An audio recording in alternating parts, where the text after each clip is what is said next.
Hi, everyone. Welcome to the Southern Oregon Indian Education Programs Consortium Parent Committee.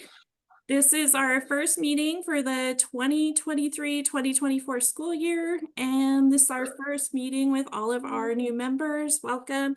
If you're watching this at a later date, we'll have all of our materials supplied on our website, which is SOESD, and then you can just search Indian Education.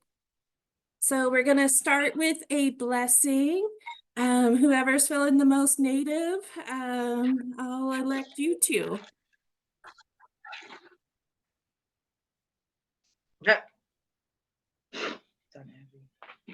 I see Randall. I got a side smile from him. So, or Teresa, Jackie. Oh, Eagle Staff Carrier. Yes, bless us up.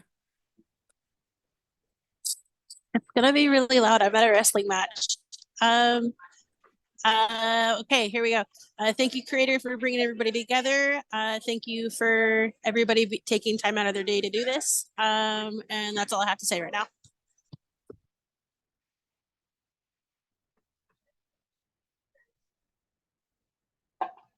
Thank you, Jackie. So I think we should probably start with introductions. Hi, everyone. My name's JC Swick. I work out at Josephine County. I work alongside Teresa as an Indian education facilitator. And Teresa, do you want to introduce yourself, please? Hi, everybody. Abby, could you silence yourself, please? That'd be great. Thank you. My name is Teresa Cisneros. I'm the Indian education facilitator for we do both counties, but I'm located in Jackson County. And I'm happy to see you all. This is so exciting. And I am going to pass it to Andrea.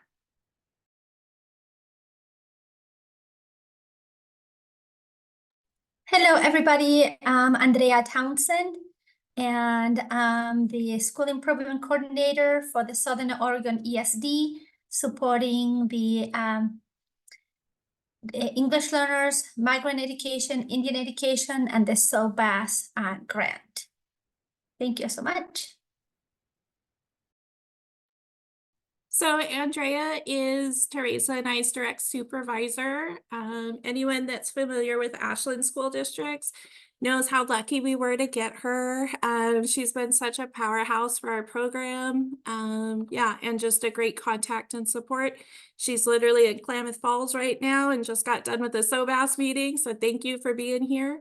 And let's introduce you to all of our wonderful members and parents that we have on. So should we just start with Angelica? Sure. And am I saying your name correctly? I apologize. Oh, no, you're good. It's Angelica. In Spanish, the G makes the H sound. I'm Angelica Marvin, and let's see. It's a surprise that I got nominated to be here. I was joking with my husband about that. I was like, should I nominate myself? I'm like, well, I kind of have a full plate, but it would be great to be a part of this group. And so somebody, I'm not going to name names, who I think nominated me. Anyway, I'm glad to be here. I'm a parent to 2 beautiful children, soon to be 3 children. And I'm an educator. Worked as a teacher for 5 years here in the Rogue Valley. And now I'm studying admin licensure at SOU. So back in school again. And is there anything else I should add? What position did you get voted in for? What is it? I don't know. Community member at large? No, you're co-chair. Co-chair. Okay, yeah. So I support the chair. And I could really see Teresa and I learning from you on time management and everything else that you're doing. My goodness, you're busy. Thank you so much for being here. So we really appreciate it. Awesome. Thanks for having me. I'll pass it to Randall. Is that okay? Hi, everybody. I'm Randall McAllister. I am Jackson County member. Um, I recently retired out of the Navy. I did 20 years. I was a cook on a submarine and then a recruiter for the last 16. Since I've retired, I've taken up photography. I actually really like it. So I'm happy to be here. And I don't know who's next.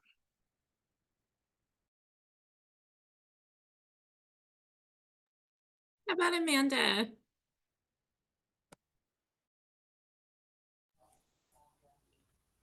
Hello everybody. My name's Amanda. I'm a student leader for Jackson County. I'm Oglala Lakota and I'm a junior.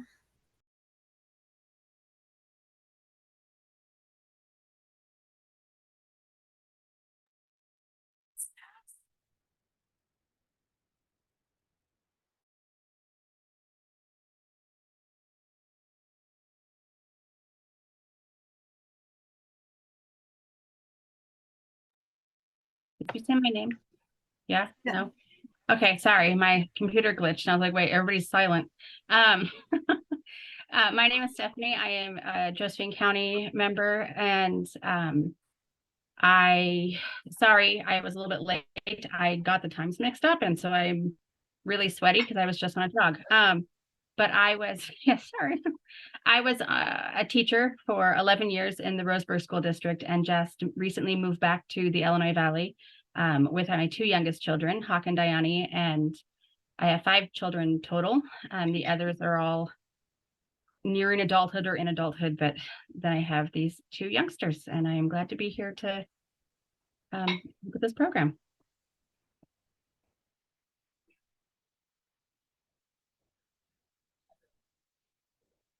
Jackie, you Prairie wanna- Bear Potawatomi Nation. Hi, my name's Jackie. I was nominated by Teresa for the secretary treasurer. She You were pulled an not Uncle David nominated. move. You were Oh. not nominated by me. I told. Well, The reason I got- could not nominate. We can't nominate, You were yeah. nominated though, but it was not by well, either she Teresa or she myself. pulled an Uncle David move by not saying anything. Surprise. So I work in healthcare. I'm a hospice caregiver.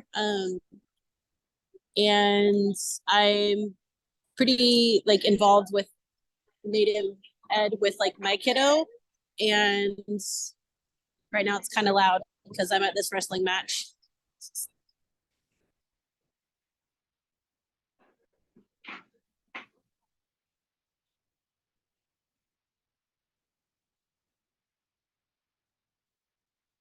Abby, do you want to introduce yourself? Sure. My name is Abigail Wilder. I'm enrolled in Cherokee Nation of Oklahoma, and my kids are also Crook, Prairie Bear, and Potawatomi. On their dad's side, I graduated from high school at Indian Nations University. My kids are Haskell Rascals, and I'm interested to find out what the new bylaws that are being voted on are. Oh, and my cousin, who's here, who's Prairie Bear and Potawatomi,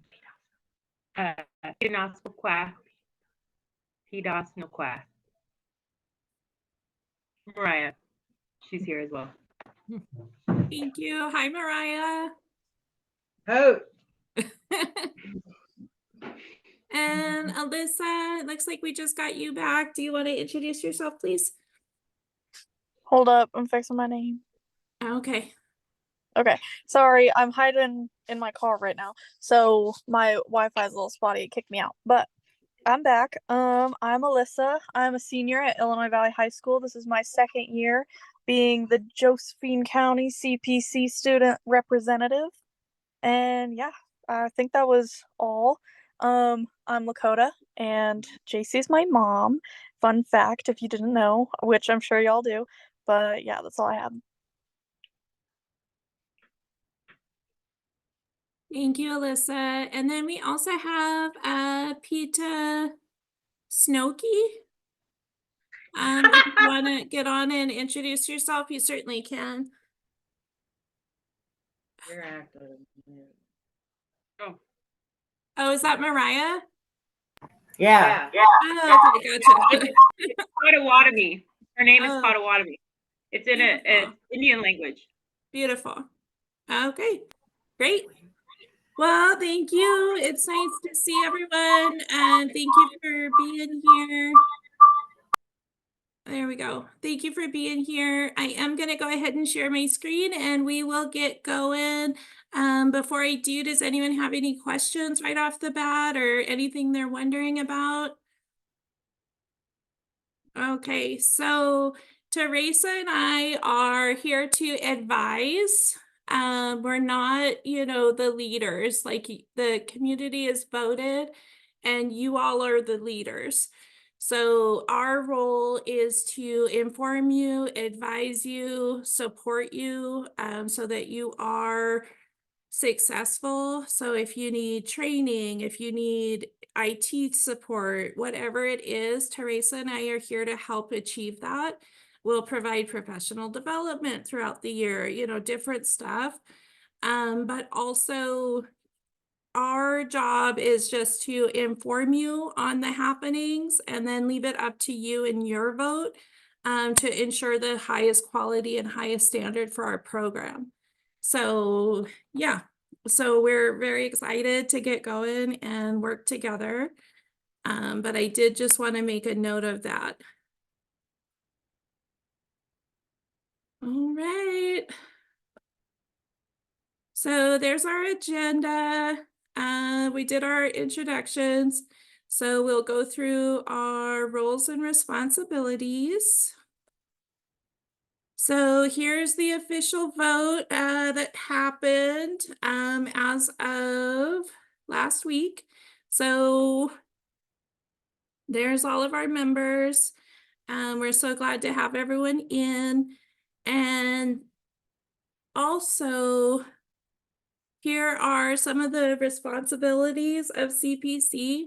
So we have Indian education is very broad with what is required because it's culturally relevant programming. So a coastal Northwestern program is going to be quite different than one in Alaska or whatever.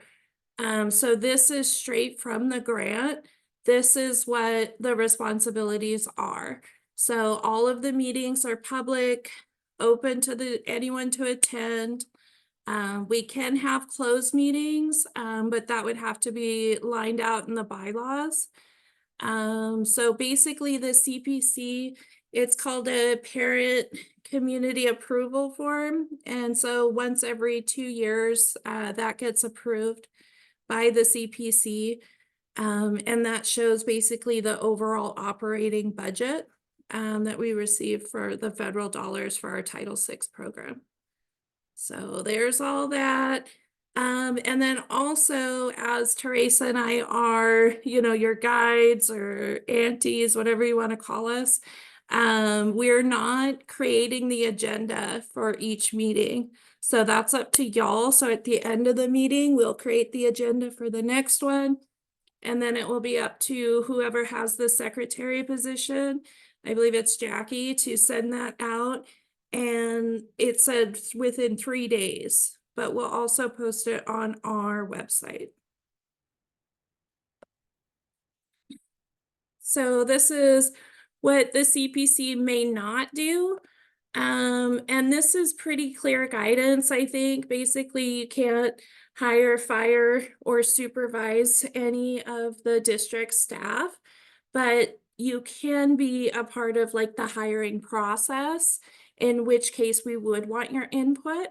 And you also can't obligate funds for a district, like saying, oh, I'm CPC, I know Indian Ed has this amount of dollars. You just can't say to your school or anything like that and make those promises. So this one, So those were the responsibilities of CPC. These are the responsibilities of Indian Educator Facilitator. And it actually goes down probably 4 or 5 pages. But I will send you this, and it'll be posted on our website if you actually want to read through all of them. And I took it right from our job description. All right, bylaws. So this is from the federal grant. These are the things that need to be in the bylaws. So basically, we have to define what our CPC is, address the technical details for voting, that kind of stuff. They need to be signed and approved. And also we need to outline who's able to vote. And then I've got a few different ones in here just to show you. So the ones that Teresa and I put together with guidance from the federal grant are 9 pages. Our SOESD's board, theirs are 121. So I think we can do this today. But I am going to stop sharing and I'm going to pull up the bylaws. How's everyone doing? That was a lot so far. Everyone still here? Are you still with me? All right, good. Thank you. Okay, let's pull up our bylaws.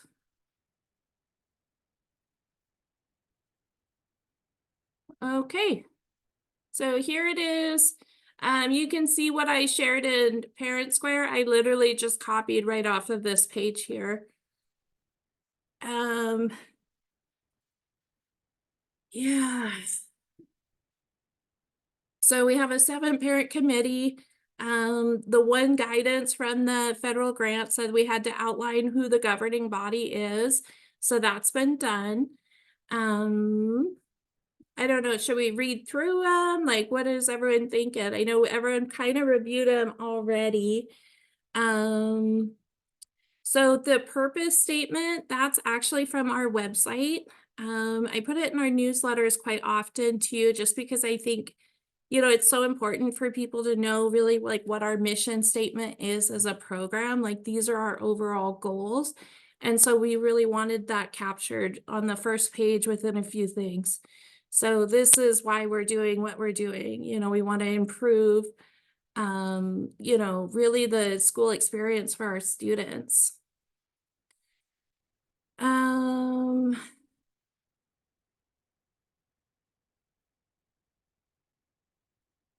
Okay, so this is CPC. Basically, you also have to adhere to our Southern Oregon Education Service District's policies and bylaws. So that's also been provided. So we'll meet regularly. And this was a mine and Teresa thing. Like I think it said at least once a year, like within that data grant. So you'll be getting us monthly. You'll be reviewing any of our grant reports, as well as any different data that we capture. We do a survey form. Okay, so the duties of the CPC, like really why it's needed is a lot of it has to do with the plans for funding, because we don't want to be self-serving for Teresa and I, you know, like I want a teepee, you know, I could store it at my house, you know, like that might not be cool, you know, like, so that's just one example. So budgets. So how it works is basically we get federal dollars per student enrolled in our program. And so we're also allocated from the Office of Oregon Indian Education Program that kind of oversees us. So we answer to them and then to the federal government. So it also says you could assist with recruitment, anything to do with that. And I do want to share this.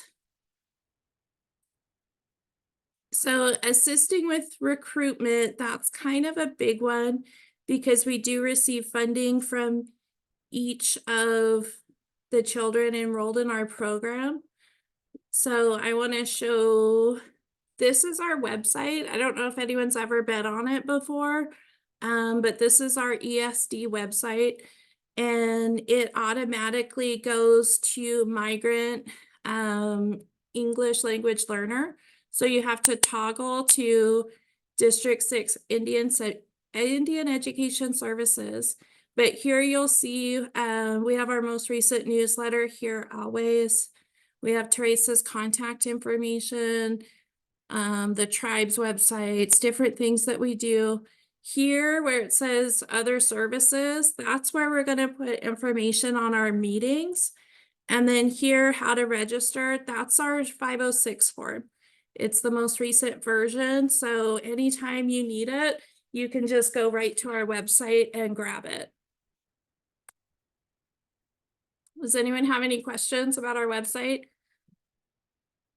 We should update No, the but I think we have a photos. question in the chat about who is eligible for Indian Ed services. And from what I understand, it's anyone who's self-identifying as Native American, right?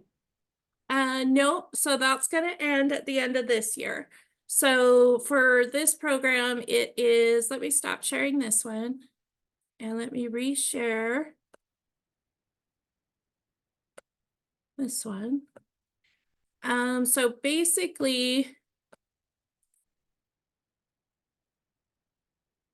I do have a YouTube here on how to fill out this form, but basically it's a parent or a grandparent of a federal or state recognized tribe. So descendancy or the child's enrollment itself. So that's really what it is. I also have our 506 form pulled up, so let me find that. And share. So here's the form. This is right on our website, so you can autofill and then print if they have those capabilities. So basically what happens with this form is it's filled out and then it's sent off. So we're not contacting tribes, we're not anything like that. Basically, we then are informed if that child needs additional paperwork or if they're going to be entered in our program or not. So they really need the enrollment number or they need an accompanying document to be approved. Yeah. Yeah, so this is the 506 form. Also, I should mention, you can see the expiration date in the top right corner. This just got updated. There were no changes made to it, but it's still, the previous version expires at the end of January 2024. So we also had to pull all the old ones. We had to update all the schools, our website, everything. So this one's good, you know, until 2026. So does anyone have any other questions about the Ed 506? And we call it a 506, but it's a Indian student eligibility certification form for that grant. And basically it's the federal government that does the research. They look at it and then they let us know if that child's eligible or not. Is that clear? Okay, cool. And it does include federal, I mean, a state, not just federal. Yeah, state or federally recognized tribes. Mhm. And even terminated tribes. So if it was a tribe and it's no more, and you have descendancy of that, then it's still counted.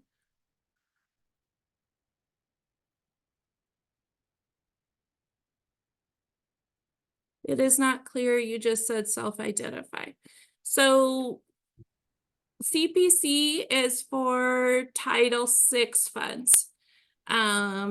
This year, we're also using Oregon Department of Education funds so we have basically two separate programs going. And the program that I work out of is the Oregon Department of Education. Teresa's always been our Title VI. Abby, you had a question?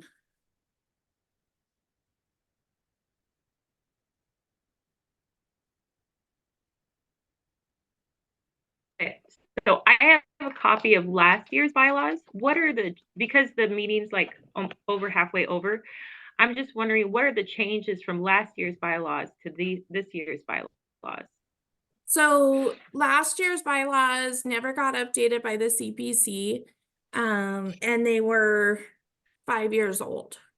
So the biggest changes is we looked at the changes that were made federally, and we implemented those changes with them.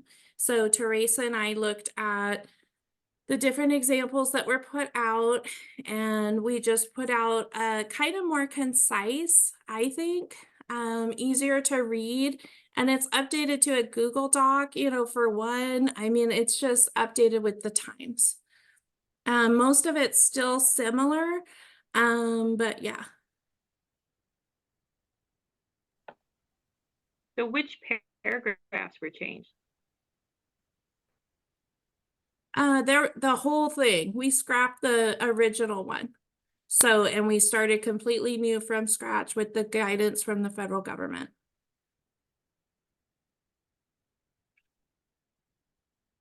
All right, and let's keep rocking and rolling. Bylaws, share. Okay, so these are basically the duties of the CPC, and we wanted to include more than less, you know, because you can look at this as like the law or policy of our program. So the biggest one is you're expected to attend meetings regularly, exercise authority only during official CPC meetings, you know, that kind of stuff. Yeah, so I think that's pretty good. Does anyone have any suggestions? And we did have the closed sessions on there if it's eligible. And then CPC approves the Title VI application. That's the community approval form. And I think that's actually every year. I think I said 2 years, but it's every year that's approved. And it's signed.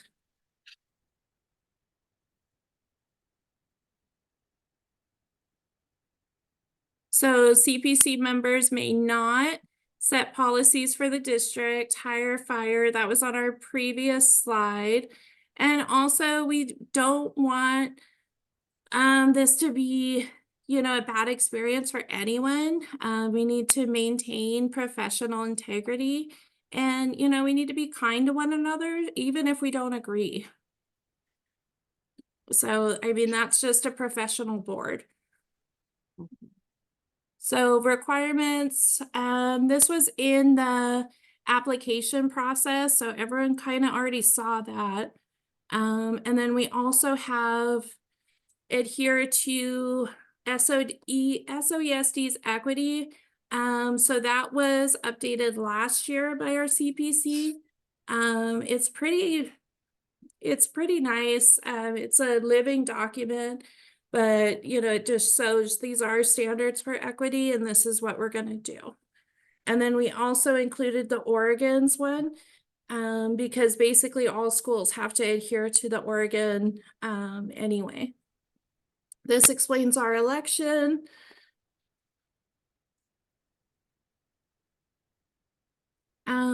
Yeah. So the only big change here is Teresa and I had wanted the student leader positions to be 1 term. We didn't have any other students apply. We didn't have any other students that showed interest. And so when we received the nominations for the student leaders, even though they had served last year, we're one of the, I think we're the first in the state, and I believe there was only 4 that included students on their boards. So we're very, you know, we want to empower our students. We want to model leadership, but we also, you know, it's their program. It serves them. So we want them to, you know, be a part of that. And also Amanda and Alyssa are really, you know, amazing little rock stars. And they've helped quite a bit and contributed a lot to not just their communities, but their schools and the boards. So voting rights, So the biggest thing is each CPC member is eligible to vote. And then student members or teachers that come, community, are able to provide input and advice. So we got that in there. That was something the federal grant recommended. Meeting requirements, basically it needs to be at least 3 days in advance with an agenda. We got that in there. Regular meetings, special committees. We put it in there just in case, because last year SOESD has come to the parent board to ask for advice on racial equity. So we did put that section in there, if there is a special committee. So open and public meetings, just like any other school board, agenda and minutes. So this one has, the council creates those and then sends them out to the council. So that'll be our secretary doing that. And if you need support, Jackie, just let me know. I do have the email addresses for everyone. Awesome. Cool, thanks. And then I have here's, a question. yeah, jump in. Is there a limit to how many terms parents can serve on the committee? So our last ones, I believe, said 2 years. On this one, it basically says you, while you're still an Indian Ed parent. And then for elections and stuff, the officer shall serve 1 term. So basically each officer, right now it says 1 term. And that's kind of what we put into effect for last year too, just to give more folks an opportunity if they wanted. But it's up to y'all, you know, if you want to do 2 terms, if you want to do, yeah, some of the ones Teresa and I looked at, it said literally as long as they're an Indian Ed parent. So the federal guidance is like nil, you know, it wants a board, you know, but it's not, there's no specific, you know, guidance on how to, you know, do a term position. So right now it says 1 year with new voting each year. So what does everyone think about that? I think it's good to have some guidance on a limit, but I wonder, like, we often see pretty much the same families and same parents. Yeah. And so if we run out of people, then we don't want to be in a hole of like, how are we going to fill the positions? Yeah, I don't even think I put that on there.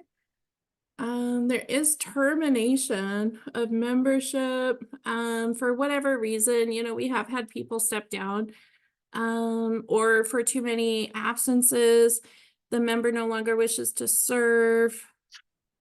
They're inconsistent with our SOESD policies. Yeah, or if the member's child's no longer, yeah, so I don't know, should we change it to 2 years? Or does everyone like the idea of like having different positions in different families each year? I mean, I think as long as everybody's voted in, there doesn't need to be a limit because people can As be long as voted they're out. Indian voted Ed in. parents? I like the idea of putting a cap on it because it can get very cliquish very quickly. So we want to be able to keep fairness in it. So I like the idea of having a 2-term. 2? Mm-hmm. But if there's not enough parents involved, and that means that they no longer like say there's like 10 parents and everybody serves, then nobody could serve again and it just goes away because there's no new parents. No, at that point, then we would make an amendment and we would Mhm. adopt the amendment Yeah. and put that into the policy. Can we just do the amendment right now? I do have amendments in here.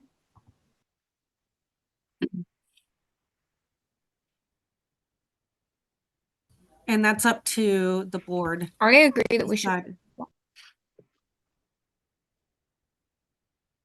Go ahead, Amanda.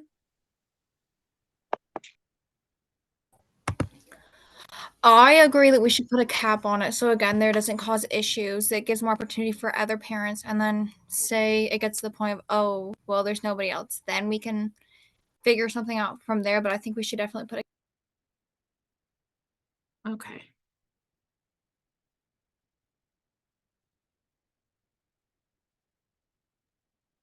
I might be being a pain, sorry, but what if it said something like 2 consecutive terms? Okay. So that way, like, that. if they take a break for like a year or two, they can come back to it if they Yeah. still want to. Yeah, exactly. Okay. So right now we have for amendments that are eligible, the CPC with the advisement of Indian Education Department shall have the power to alter or amend these bylaws at any time by 2/3 affirmative vote of CPC members, provided that, and again, there's no like number of people that needs to be here. It's 2/3 majority. But our student leaders are only advisors to the vote. Title VI CPC bylaws may be modified or amended by mutual consent of the Title VI CPC and the SOESD Indian Education Program. Yeah. I think that sounds good. So it does allow for amendments for sure. And then And we for only have voting- 15 more minutes, but that's, we can make that one of the, once we get into the executive session. At the end here, we can vote that in if you're wanting to. okay. And we can vote we have to vote the bylaws in first so that then we can make the amendment change. Yeah. All right, so here's all of our roles and responsibilities, basically. Chairperson, so the chairperson, basically, you're gonna be the one speaking instead of Teresa and I. And then Teresa and I will be the ones providing you with whatever it is that you guys decide upon for the agenda. So whatever it is, we're gonna also have your photos out there. We're gonna have your names so that parents, if they don't feel comfortable for whatever reason, and you can expect parents to come to you, with whatever it is that they want in those agenda items. Let me try and share again. That didn't work. Here we go.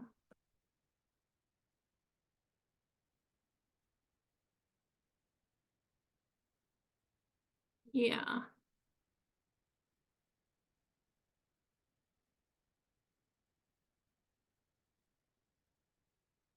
So we've got that, got that. Talked about our purpose statement. So the biggest goals for funding is to increase our attendance. But also we want to, one of the things that we do track is our Native American, Alaskan Native student success. So that means increased attendance, increased graduation rates. Unfortunately, there's not a whole lot that we can provide in terms of data for student success and a high quality program, other than those two things that the Oregon Department of Education notices. So that's our big one. We also want to create a traditional peer mentor relationship. Teresa had the dream of having seniors welcome incoming kindergartners. So that's kind of that deal. And also we want to, really have our CPC student voice heard, because it is their program, we're a student-led program. We also have Native American student unions, our long-term goals. So the grant that I work out of is currently funding our Native American student unions. Our long-term goals is for each district to take that up. Areas to focus, basically data matters. We also keep track of however many 506 forms we hand out at events. So like when you see me tabling at events, I'm literally writing down how many of those I'm handing out. And it's like, is it worth my while? Usually it is. So from CPC members, we need to approve the bylaws. We can always make amendments as needed. For our next newsletter, I'm going to have you all featured with your name, a short bio, include a photo, include your tribal affiliation or that of your children. And then your contact information, that's going to be used by the CPC, in this case, Jackie, to send you guys all of the event stuff and agendas the 3 days prior to meetings. And then also for Teresa and I, just for our records, if we need to contact anyone. So that's not going to be on our website. You know, you're not going to get people at your house. Yeah, we certainly aren't going to do that. And then agenda items, we also need to provide at the end of each meeting so that we know what we're doing for the next one. And we're also going to be getting a guest speaker that's going to talk about the professional development opportunities that are being offered. I'm here, JC. Oh, you're here. Hi, Krista. Yeah, I just Take it away. I'll put Would the you link like in me- the chat. Okay, perfect. I have the link as well, ready to copy. Hey, everybody. Good to see some familiar faces. I'm stoked to bring this here, this in-person training in Grants Pass, starting the end of this month here. And yeah, I know Abby and Randall have both applied, and stoked to have a group come through this and learn how to facilitate this process. And for those of you who have experienced it recently, isn't it amazing, like the magic that just happens, the connections right there, from like fix my rocking chair to we're hoping Teresa gets her car detailed. That was so cool because the teens were like, oh, we can help, and I'll cook, and it was beautiful. So anyway, I'm stoked to have this. And so it's like a Friday night with dinner, opening dinner. I talked to that caterer, and in Ashland, sounds like so all the food's provided. There's a stipend for those of you who complete the training, and then you'll be ready to plan and run an offers and needs market of, any size that you feel comfortable. And so just stoked not only for that professional development, but the networking that's happening as people are sharing about, oh, what do we need as a collective? Abby, you were probably hearing, people talking about, getting more community projects funded, a building up in Grants Pass, it's cool. So I don't know if there's any questions or anything anyone wants to add.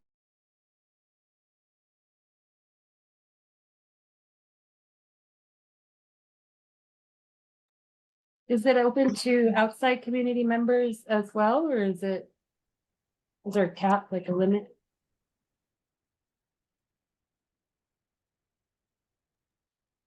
So we're inviting elders in our community as well. So like Auntie Tanya Navarez, she's Silet's tribal member. So it's not just for Indian education program, but it's also for the community partners that we work with.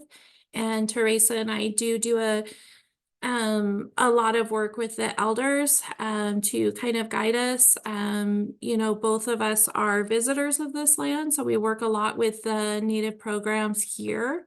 Another one is the Scene Cultural Ecological Enhancement Network. They're out of Selma. So there's different things like that. But it's grant specific for Native American, Alaskan Native. But we opened it to all of our parents to apply. We haven't reached that cap with parents applying. So we're also opening it to CPC and then the greater community as well. And the application deadline is end of Saturday. So click on that link. It only takes a few minutes, real simple. And just really, you need to be able to make it to the live trainings would be the key, making sure those 2 Saturdays in about a month work for you, and the Friday evening. So stoked to share it with you. I'll put my email in the chat as well. Happy to answer any questions and open to the teens too. I don't know, Amanda, if it'll end up working out for you, but happy to have, yeah, really excited. Thank you all for the opportunity to share.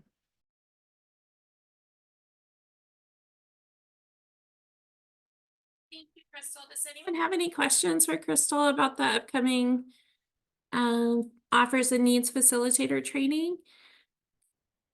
Oh, and she also put her email in the chat. Thank you so much, Crystal. I attended it. Is the location listed on that form? It's All Care Grants Pass. So it's 1701 Northeast 7th Street, All Care Grants Pass. It's where we do our Josephine County Culture Nights too. So in the community room. And also I want to provide, just while we're being recorded and everything's on here, I want to provide why we pick Grants Pass. So Teresa and I have families in Jackson and Josephine County. And so we have families from Ashland all the way to O'Brien, and Grants Pass is right in the middle. So, you know, Teresa and I, and especially with Andrea coming, who is the equity director for Ashland School District, it's like right here on the top of our focus with everything we do. So we wanted to be equitable. So that was meet us in the middle. So if you are in Jackson County and you don't want to make the drive, you know, we apologize, but I do just want everyone to know that's why we specifically have been choosing Grants Pass for certain events. Abby, you had a question? So, part of the bylaws I see that changed was you're saying that the requirements for serving members on the board, they must have access to the internet, reliable transportation. I don't think that is, I mean, I think that just kind of like pushes out some people just due to poverty and maybe the location of their home, because we live in a very mountainous area. And some people who I really admire and have like are from this land and have a lot of knowledge, are elderly, they don't have access always to internet or reliable transportation. And I think excluding them because of that is not very culturally sensitive. Thank you, Abby. That's a lot of courage, and I really respect that. Thank you. Teresa, I hear your words. We'll certainly adjust that. I think our focus in including that is we needed people to attend the meetings, and we knew with such a large group that we're going to have to do them online, you know, and that in itself is not culturally relevant.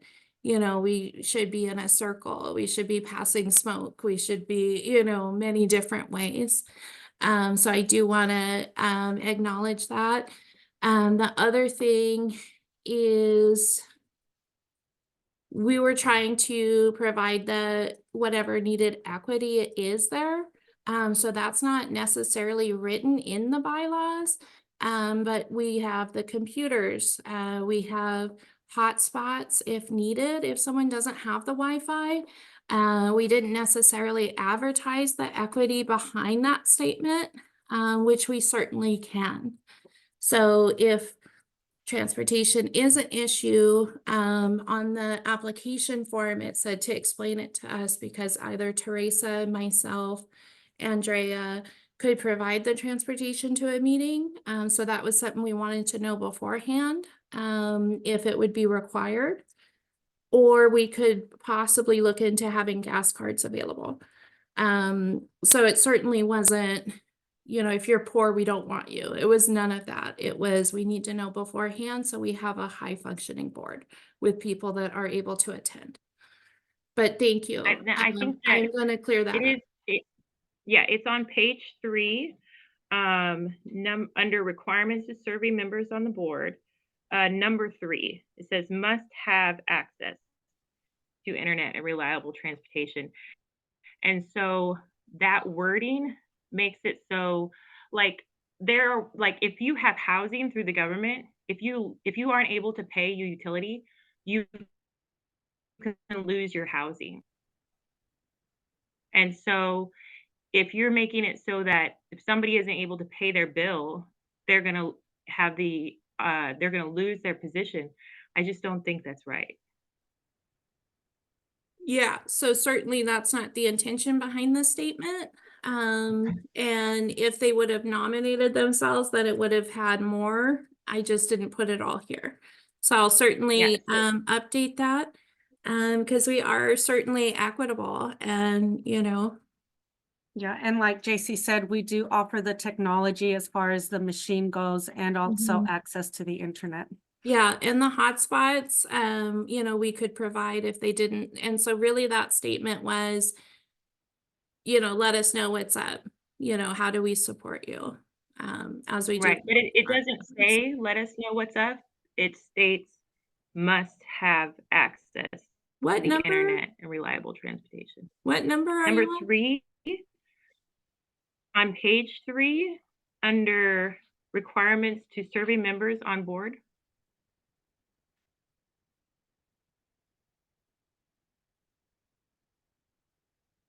Yeah, right there. Okay, got it. JC, it does say that, and if I recall when we were putting this in there, that was one of the statements that we would have the board go look at, and that's one of the adjustments that we have to make. That's part of what, Prior to Yeah. approving the bylaws. Yeah. Right, So thank you exactly. for noticing that. So how could we write that in a more equitable way? Whenever it's equity, I always kind of falter to Andrea. Andrea, how could we write that to where it says what we mean? I'm just wondering, this is my wonder, if like with the goal of having every board member present,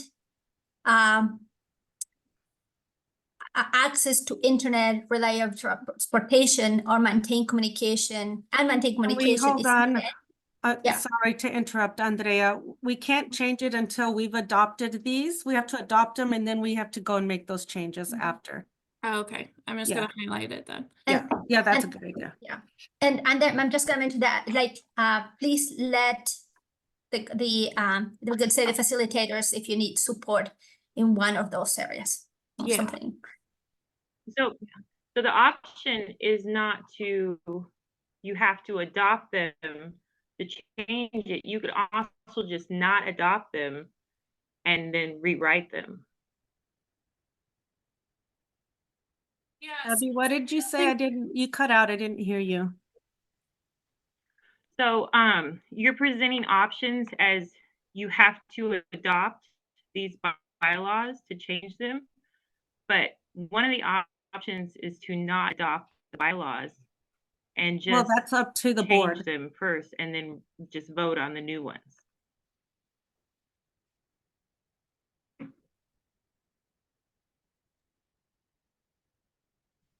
Teresa, may I ask a question? These are the bylaws that were guided through the federal guidance, right? On the what kind of bylaws. So then these are the federal ones that say, okay, use this one. But then once the board is instituted, they can say, we would like to make some amendments to the guidance, to the bylaws that the federal government provided. Okay.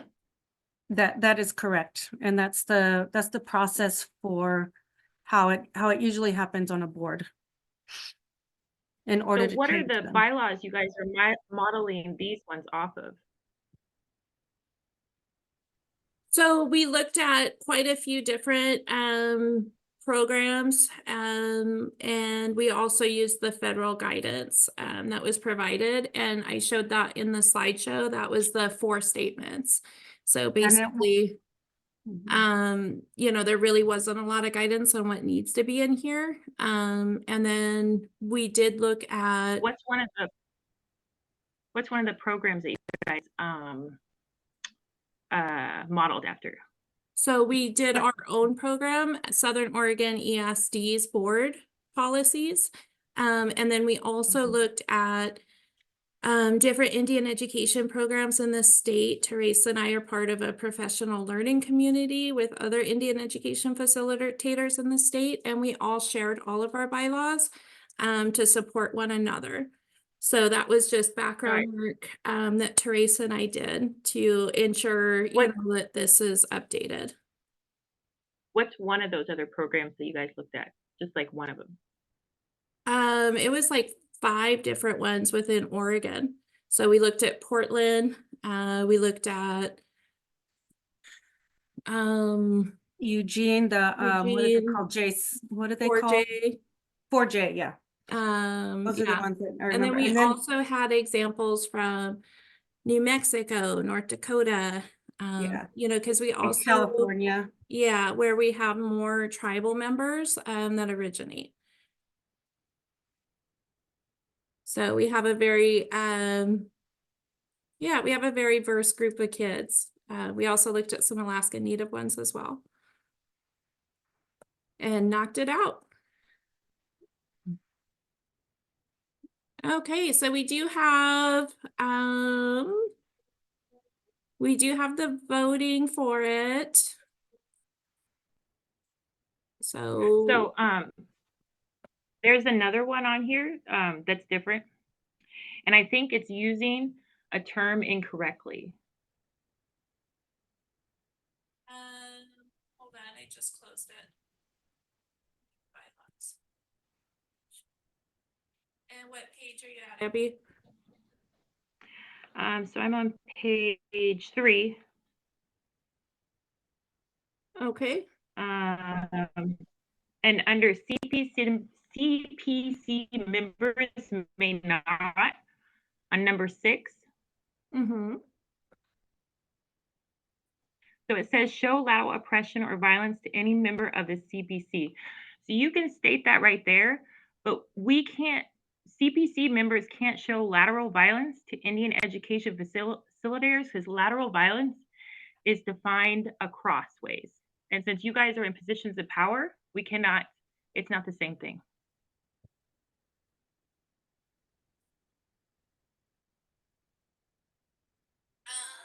Well, we could take out the facilitators. I think the biggest one, and I know Teresa put it in the chat, but we need to be, you know, a professional, high functioning board, and we need to be kind to one another, even if we don't agree. And then also Teresa and I advising the board. You know, I think maintaining respectful relationships does need to be in there. Yeah, And so you that'll could be put on that in there, but you can't perform, like I can't perform lateral violence to the president of a company because I'm not a president of a company. I could perform lateral violence against another parent, And but I that's what cannot it's, perform it against like a Okay, so supervisor or a director of a program. I think that we can clarify that. That is specifically due to some incidents that we had this year where there were students and families who were shown lateral violence in a very harmful way. And so we have to, and that is part of SOESD and Oregon Department of Education equity. We have to report those. So we have to follow that in our program as well. And I think I've got the links here that does outline that more specifically. Yeah, and we And are then on page over. 4, I'm on 3, 4. yeah, on page 4, right? So on page 4, under election, it says eligible members shall include, and these are eligible members to the CPC. Eligible members shall include parents of Native American children enrolled in the SOESD Indian Education Title VI program. And then it says teachers and counselors within the service district of SOESD. And I don't understand why teachers and counselors are included in the CPC when they're not parents.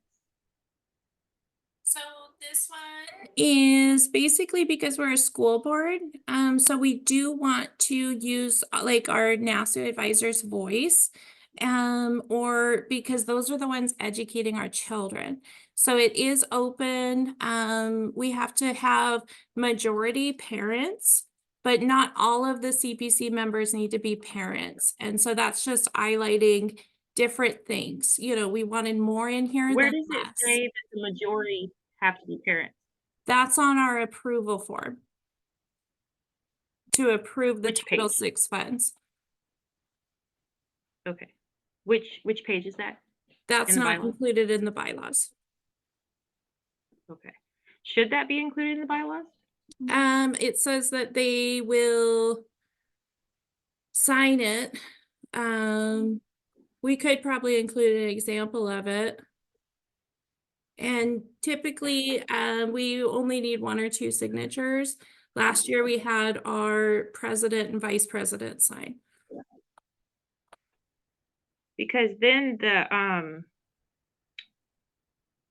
the number 4 under election says you can also be a member of the CPC if you're a holder of recommendation nomination from a current tribal governor, president, or council delegate. Which I understand that. Yeah. But it just, I don't, if you're gonna have something called a parent committee, I think it should be majority parents, and it is. and it's not listed in the bylaws. It does say member two, right? Okay, I'll make a note to add 2/3 here. Because you're allowing the teachers and counselors to serve longer terms than the parents under CPC member terms.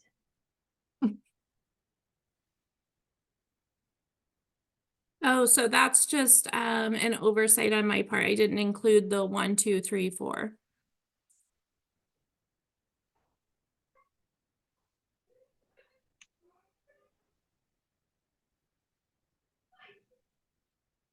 So are you saying that the teachers can serve longer than the parents? No. The board itself. So anyone on the board could then serve, I believe we decided 2 terms. And then we'd do a revote. When you say board, are you talking about the committee? What? When you say board, are you talking about the committee? Yes. Okay.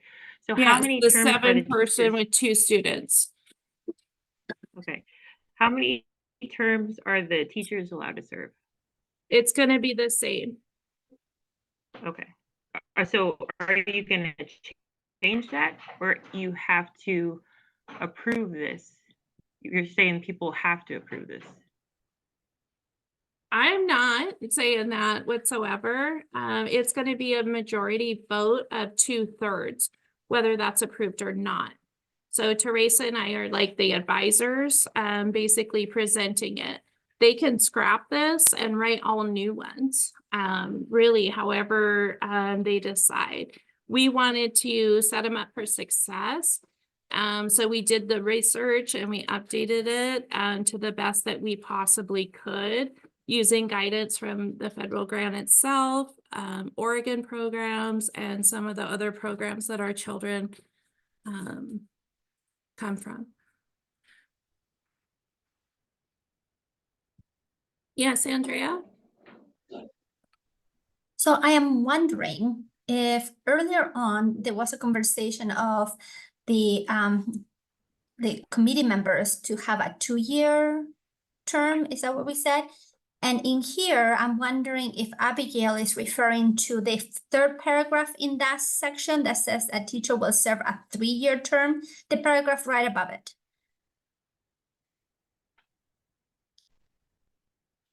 And so I'm wondering if that's what is causing the confusion.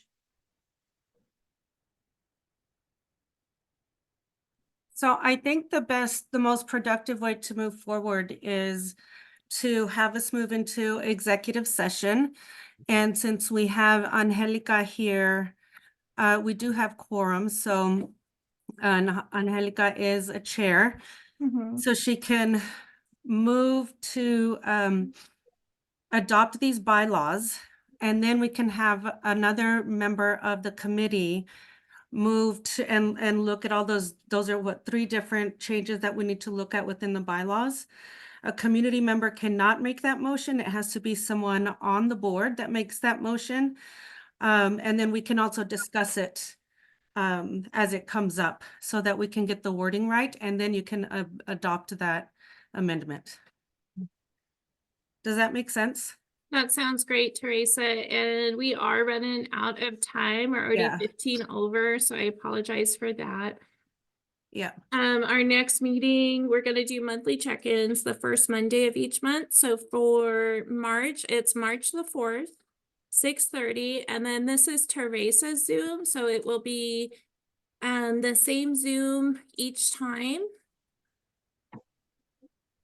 And then we will also work on having our agenda put up, and then everything will be out in our newsletter as well that comes out for March. Basically just introducing y'all to everybody. So thank you so much, CPC. We're gonna move to that part of it. So thank you if you're watching this online at a later date. All of this information will be available on our website, SOESD. You can just search Indian Ed, and you could find it there under our programs that will be listed as CPC. And this recording will also go on our YouTube channel. Thank you. Awesome. Okay, so Angelica, do you want to go ahead